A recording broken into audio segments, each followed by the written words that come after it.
Dawn of Majesty has some very interesting cards in it, and it was kind of hard to decide what I wanted to deem as a top 5 list for this set because of all of the unique cards. I know I've said that Dawn doesn't look particularly good on paper as a set, but that doesn't mean that there aren't cards in here that won't be things that you won't need to pick up for Burst. So let's dig on into this, shall we?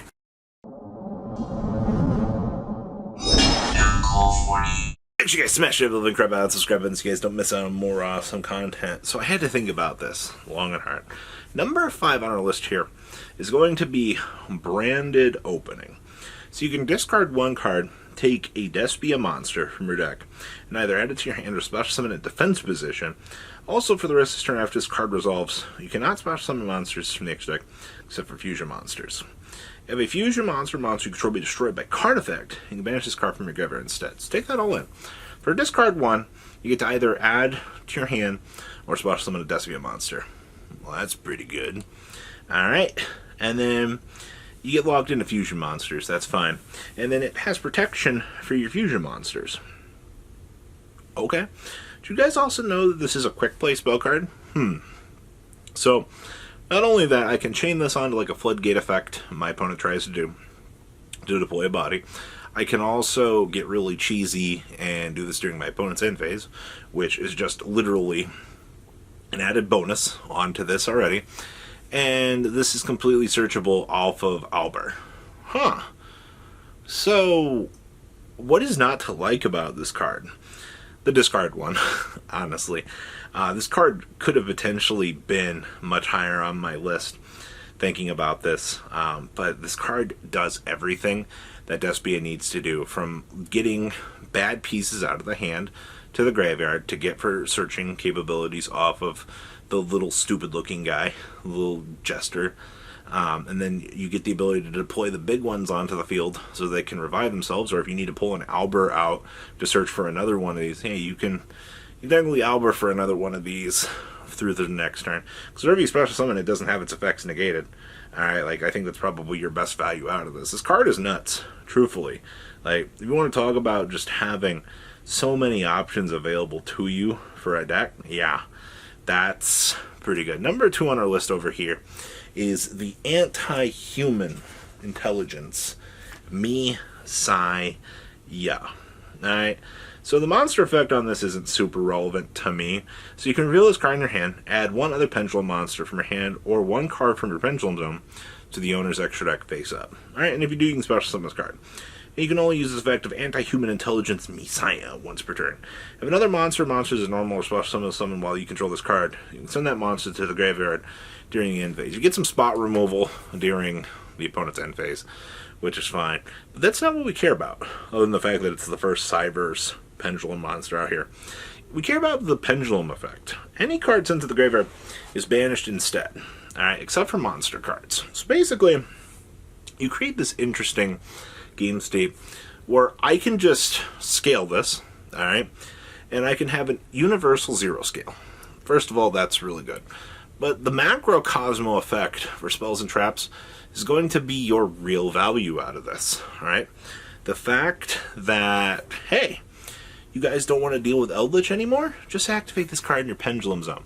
I've already talked about that playing this card in stun makes life a whole lot easier. Alright, the fact that we get the ability to make one of our worst matchups even better. Now, who's not to say that your opponent just can't conk pop this thing off the field, because there's nothing stopping them from doing that. But basically, you're going to have to find a way to set this up, establish it, and then protect it. Well, that's what stun does best, quite honestly. So outside of that, alright, understand that that's what you're working with right now. Alright, and unfortunately, it's not great outside of just being a walking macrocosm. But the fact that this card now exists is going to be something that we're going to have to deal with for a little while longer, actually. So, you'd be surprised what you can do with a walking macrocosmo. Alright, now interesting enough here, for the next one, it's actually going to be the Magic Key Fusion Monster. The Aniabolsus? Yeah, I just butchered the heck out of that. So this thing's a Beast Fusion Tuner. Alright? It's a Magic Key monster plus a non-token monster to make it. But that's not what you really care about here. So the card is fusion summoning an add a Majesty from your graveyard to your hand. You can only use this effect once per turn. Alright, so once per turn, you target an attack with a monster your opponent controls with the same attribute as a normal monster, Majesty monster in your graveyard, and change it to defense position. And if you do, it loses 1,000 defense. Alright, banish any monster destroyed by this card. So you're like, well, wait a minute. Robbie, what do we care about any of that? So here's the thing. You don't care about any of that. Alright, you care that this is a level 4 fusion tuner monster. Now, if you guys remember, Theseus is a level 5. We just got a new normal monster that is, level 2 for tuner monster. This is the third one here that meets the requirement for level 4. Now, in the Xinjiang deck in Japan, they're playing instant fusion as a 1-of in their decks. And you're like, okay, sure, Robbie, I'll bite. So all the tokens that deck makes are level 4 tokens. So what happens if we play instant fusion to tutor into that guy? Well, that means that we now have access to a spell card that just literally e-tellies out a level 4 tuner monster for us. Huh. That can't be good for a combo deck, can it? Well, yes it is. That's the reason why I'm putting it at number 3 here, is because the future implications are going to send this card over the nut zone. Alright, I'm super excited.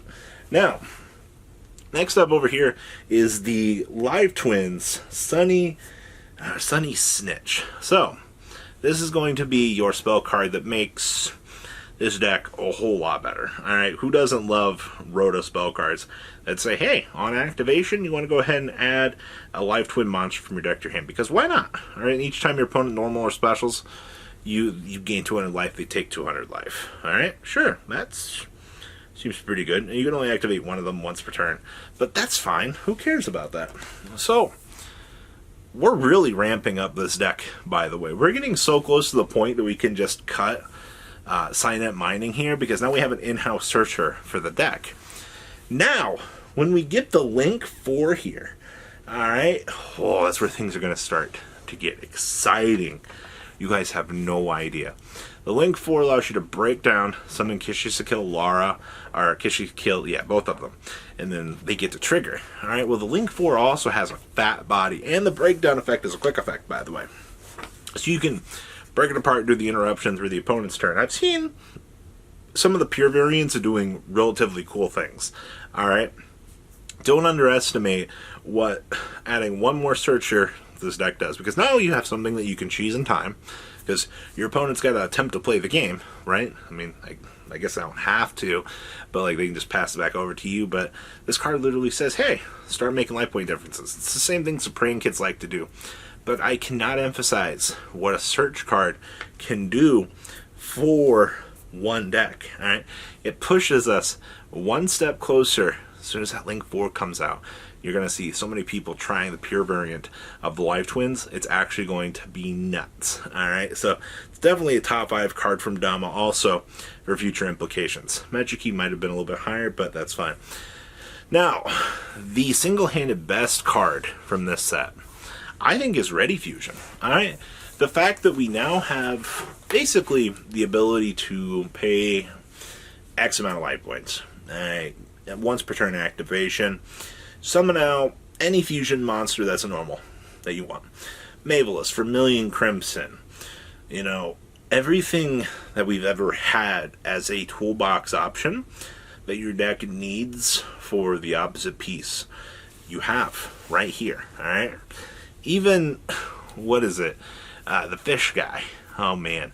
So basically you could, if you need to play one of these vanillally, you can play one instant fusion, full ready fusion, and you could tutor for any combo piece that you would need that's a vanilla monster. It's 4 resources with access from the extra deck.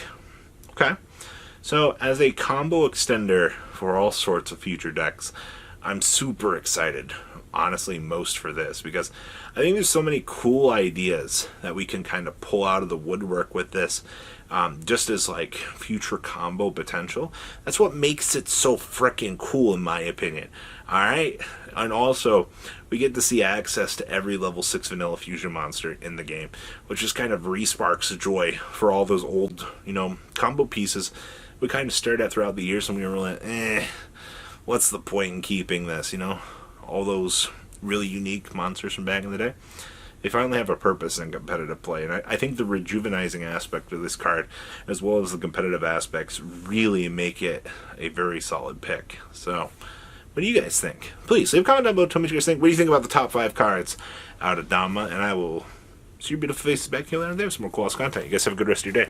Thank you, patrons, for making the ride never truly end. Without you guys' support, well, I would probably be doing Truffle Shuffle videos for a living. Guys, please check out VanCall40 for all of your Cardfight Vanguard content brought to you by MCall40. And if you are looking to pick up singles, check out mcallgames.com for your trading card game needs. Thanks for watching, everybody.